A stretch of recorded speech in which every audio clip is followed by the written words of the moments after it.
Con una cerimonia nel santuario di Santa Maria Madre della Provvidenza all'Opera della Provvidenza di Sant'Antonio a Sarmeola di Rubano, Monsignor Renzo Pegoraro è stato ordinato vescovo di Gabi.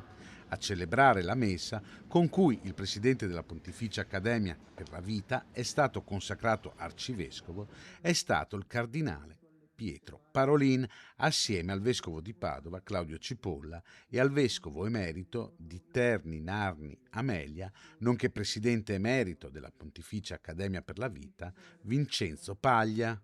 Presenti anche i vescovi di Adria Rovigo, Pierantonio Pavanello, di Vicenza, Giuliano Brugnotto, di Vittorio Veneto, Riccardo Battacchio, di Chioggia, Giampaolo Dianin e di Palmi, Giuseppe Alberti.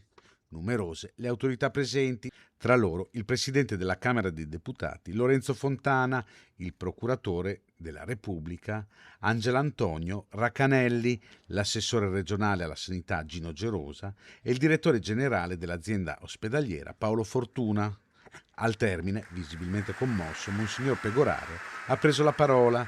Desidero solo dire grazie al Signore per la chiamata a servire come vescovo la Chiesa e le persone più fragili.